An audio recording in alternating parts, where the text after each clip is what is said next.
চোখের কাপড়গুলো খুলে ফেলো। আমি আটকে রেখেছি এই এক্স বয়ফ্রেন্ড আর তার এক্স গার্লফ্রেন্ডকে, আর সেটাও এই ঘন জঙ্গলের মাঝখানে। আর যদি ওরা এখানে 30 দিন কাটাতে পারে, আমি তাহলে ওদের দেবো $250,000।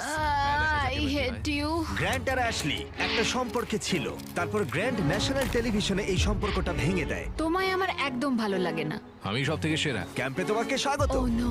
ও আমি এসো, ওকে এসো। চিনি। আমি একটুখানি মিথ্যে কথা বলেছি। এখানে তুমি আর তোমার এক্স গার্লফ্রেন্ড শুধু নেই, এখানে তোমার 5 জন এক্স গার্লফ্রেন্ড রয়েছে। তাহলে চলো এক্সদের সাথে দেখা করে আসি।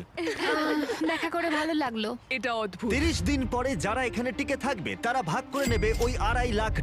আমাদের এখন কিছু কাঠ জোগাড় করতে যেতে হবে। যাই হোক, দেখা করে ভালো ঠিক লাগলো। আছে, তাহলে সবাই মজা করো। আমি যখন এখানে এসে গেছি তাই আমি ভাববো আমি এখন সম্পূর্ণ একা, পুরোপুরি একা। গ্র্যান্ড সম্পর্কে কেউ কিছু ভালো বলবে? ও আমার জন্য একটা গান লিখেছিল, ও আমার জন্যও গান গেয়েছে। ও আমার জন্য একটা গান লিখেছিল, কিন্তু পরে অন্য মেয়েকে শুনিয়েছিল।